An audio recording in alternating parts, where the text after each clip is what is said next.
It was pouring outside when they exited the bowling club. Everyone dispersed in a different direction to try and get a cab, but Sonnie knew that wasn't an option for them. "We're going to have to walk," he said. Riley looked at him as if he'd gone mad. "It'll be hard enough to get a cab in this weather anyway, but for less than a mile? Forget it," he explained with a sigh, and wrapped his arms around his body to try and warm up. Riley nodded, resigned to their wet fate, and they braved the street outside the club. Hand in hand, they ran down the sidewalks, using as many canopies, shelters and coverings as they could, but nevertheless they were soaked by the time they reached Sonnie's building. Hiding under the entrance awning, Sonnie started patting his pockets, looking for his keys. His hair was dripping wet and falling into his eyes, and his clothes felt as if they'd shrunk and moulded onto his body in a damp, uncomfortable mess. Riley chuckled next to him, his body suddenly crowding Sonnie against the still locked door. "You're so damn sexy right now," Riley said in a low voice, his hands coming to hold the sides of Sonnie's face. His mouth was a breath away from Sonnie's, and the look in his eyes said that he wasn't backing off. Not this time. "Riley," Sonnie rasped, his throat barely working. He'd dreamed of this moment for so long, but now that it was finally happening, he knew a kiss wouldn't be enough. Riley murmured, his blue eyes dark with desire.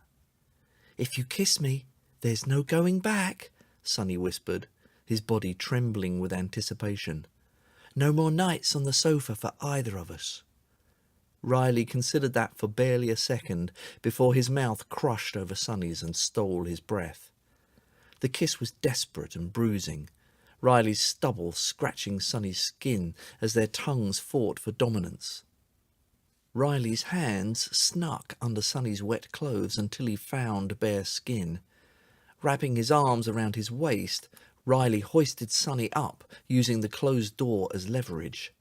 Sonnie wrapped his legs around Riley, not breaking the kiss, exploring Riley's mouth, nipping at his lips, his jaw, his neck. He tasted of rain and warm skin, his typical Riley scent overpowering everything else until Sonnie was drowning in it. He could feel Riley's erection through his jeans and grinded his hips against Riley's, seeking any kind of friction to release some of the pressure in his own cock. Riley moaned and bit his neck, eliciting a loud groan from Sonnie. "Stop," Sonnie warned, and Riley immediately pulled away, still holding him, but far enough to look into his eyes. Even in the darkness, Sonnie could see how dilated Riley's pupils were and how unfocused his gaze was. He was as far gone as Sonnie, but at least one of them needed to gather a couple of brain cells to get inside the damn building. "I'm cold and wet, and my back is starting to hurt," Sonnie said gently, lowering himself to the ground. He cupped Riley's cheek and kissed him gently, pressing his shivering body to him. Riley's arms went around him as he kissed the tip of his nose. "I'm sorry," Riley said, tightening his embrace. "No, don't you dare," Sonnie warned, pulling away and fishing his keys out of his jeans pocket. He unlocked the door swiftly and held it for Riley, who walked in without hesitation. "We're going upstairs, taking a hot shower, and cuddling in my bed all night long. Got it?" Riley's lips twitched, but he didn't immediately agree. Sonnie crowded him against the wall, the tips of their noses nearly touching.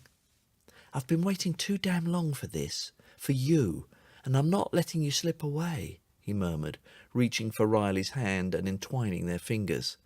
"Say yes." The plea was barely audible, but Sonnie didn't trust his voice to speak any louder.